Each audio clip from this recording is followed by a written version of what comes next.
प्रिय छात्रों, कल से द्वितीय विभक्ति का प्रसंग चल रहा है और द्वितीय विभक्ति को में हम आगे बढ़ते हुए आज अगला सूत्र पढ़ाते हैं। ऋक्रोरण्यतरस्याम। हरि एवं क्री धातु का अड़ियंत अवस्था में जो करता है वह अड़ियंत अवस्था में विकल्प से कर्म कारक हो जाता है। जैसे हारयति कारयति वा वृत्तम वृत्तेन वा कटम। चटाई नौकर चटाई उठवाता है अथवा बनवाता है। यहाँ हरति करोति वा कटम भृत्यः वाक्य में हरि एवं क्री धातु के कर्ता वृत्ति की ऋजंत अवस्था में हारयति कारयति में हरिक्रोरण्यतरस्याम सूत्र से विकल्प से कर्म संज्ञा हो गई है और कर्मणि द्वितीया सूत्र से द्वितीया विभक्ति का प्रयोग हुआ है। और विकल्प के अभाव में पक्ष में कर्तृकरणयोः तृतीया सूत्र से कर्ता वृत्ति में तृतीया विभक्ति का प्रयोग हुआ है। अगला सूत्र है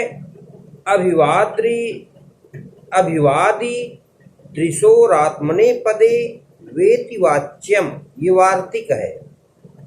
अभिवादी त्रिशोरात्मनेपदे वेति वाच्यम। कहा कि अभिवादी कहा है। अभि उपसर्ग पूर्वक वद धातु एवं दृश्य धातु का कर्ता ऋजंत अवस्था में आत्मने पद में विकल्प से कर्म कारक हो जाता है। जैसे अभिवदति पश्यति देवः भक्तः का आत्मने पद में ऋजंत रूप अभिवादयते दर्शयते देवं भक्तम भक्तेन वा। परस्मै पद में ऋजंत रूप अभिवादयति देवं भक्तेन तथा दर्शयति देवं भक्तम ऐसा वाक्य बनेगा। अगला सूत्र है अधिसींग अस्था कर्म। कहा कि सींग अस्था और आस धातुओं के पहले यदि अधि उपसर्ग लगा हो तो क्रिया के आधार की कर्म संज्ञा हो जाती है।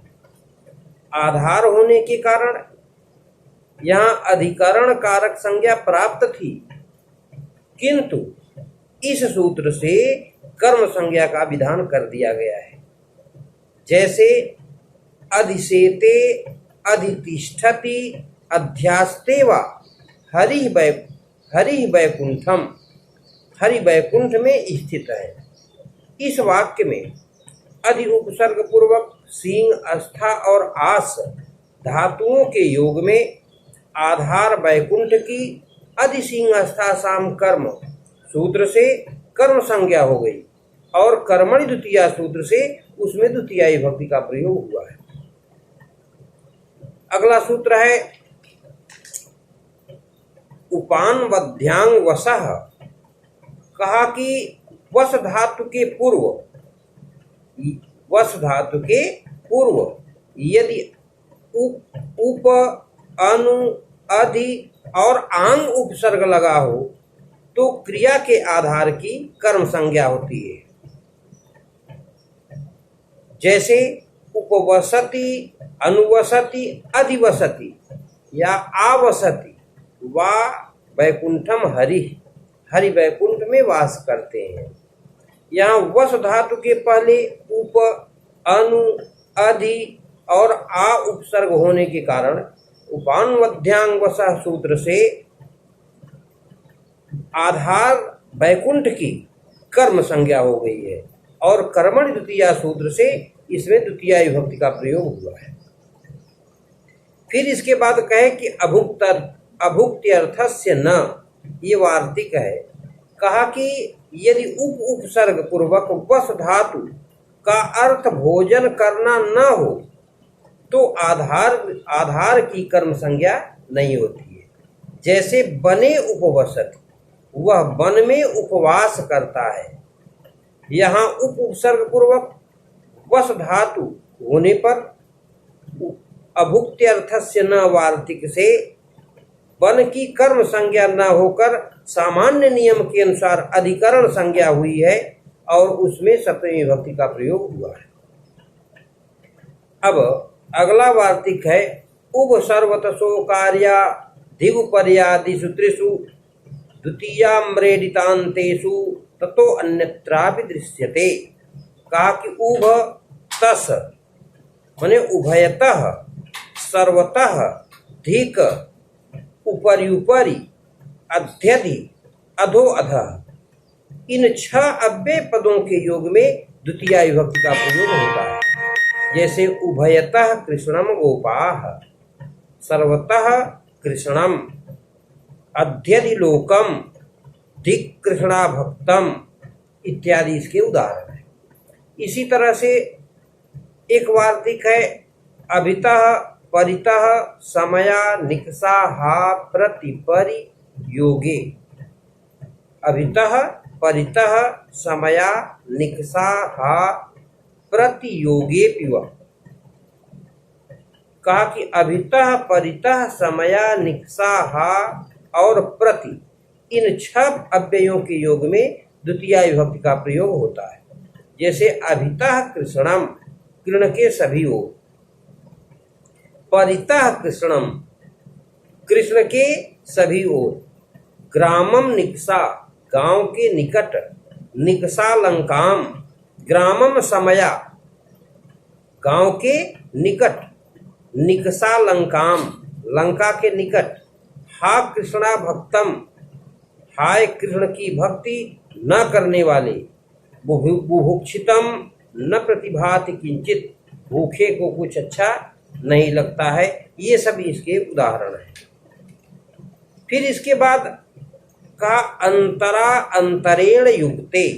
कहा कि अंतरा और अंतरेण इन 2 अव्यय पदों के योग में भी द्वितीया विभक्ति का प्रयोग होता है। जैसे अंतरा त्वाम माम हरि, तुम्हारे और मेरे बीच में हरि है। यहाँ अंतरा के योग में अंतरा अंतरेण युक्ते इस सूत्र से द्वितीया विभक्ति का त्वाम और माम दोनों पदों में द्वितीया विभक्ति का प्रयोग हुआ है। फिर कहे कि कर्म प्रवचनीयाः, कर्म प्रवचनीया ये अधिकार सूत्र है, यहीं से कर्म प्रवचनीय संज्ञाएं शुरू होंगी। कहा अनुर्लक्षणे, लक्षणे द्योते अनुउक्त संज्ञा स्यात्। कहा लक्षण द्योतित होने पर अनु शब्द की कर्म प्रवचनीय संज्ञा होती है।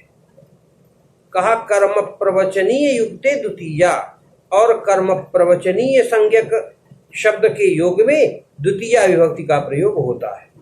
जैसे पर्जन्यो जपम अनुप्रावर्षत, मेघ जप के कारण वर्षा, अर्थात जप समाप्त होने तक होते ही मेघ ने वर्षा की। इस उदाहरण में अनु का अर्थ हेतु है, अतएव अनुर्लक्षणे सूत्र से अनु की कर्म प्रवचनीय संज्ञा हुई, और कर्म प्रवचनीय युक्ते द्वितीया सूत्र से जपम में द्वितीया विभक्ति का प्रयोग हुआ है। इसी तरह से कहे कि तृतीयार्थे, तृतीयार्थे ये सूत्र है। कहा कि अस्मिन् द्योते अनुउक्त संज्ञा स्यात्। कहा अनु शब्द से तृतीया का अर्थ द्योतित होने पर अनु की कर्म प्रवचनीय संज्ञा होती है, और कर्म प्रवचनीय संज्ञा होगी तो उसमें द्वितीया विभक्ति का प्रयोग होगा। जैसे नदीम अनु अवसिता सेना, नदी के साथ साथ सेना बस रही है। यहाँ पर अनु का अर्थ सहित भाव होने के कारण तृतीयार्थे सूत्र से नदी की कर्म प्रवचनीय संज्ञा हुई, और कर्म प्रवचनीय युक्ते द्वितीया सूत्र से द्वितीया विभक्ति का प्रयोग हुआ। नदीम अन्वसिता सेना का अर्थ है नदी के साथ संबद्ध सेना। अवसिता शब्द अव उपसर्ग पूर्वक बंधनार्थक सी प्रत्यय से अक्त प्रत्यय लगकर निष्पन्न हुआ है।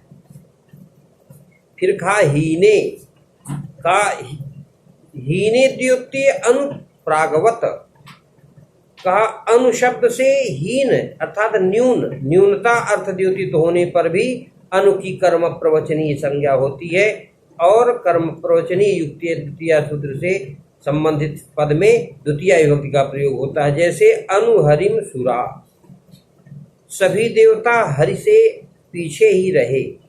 यहाँ अनु शब्द का अर्थ हीन होने के कारण हीने सूत्र से हरि की कर्म प्रवचनीय संज्ञा हुई और कर्म प्रवचनीय युक्त द्वितीय सूत्र से हरि में द्वितीय विभक्ति का प्रयोग हुआ है। हीन भाव प्रकट करने के लिए दो पदार्थों का होना आवश्यक है, निकृष्ट एवं उत्कृष्ट। इनमें से उत्कृष्ट पदार्थ में ही द्वितीय विभक्ति का प्रयोग होता है। शेष अगली कक्षा में आपको पढ़ाएंगे।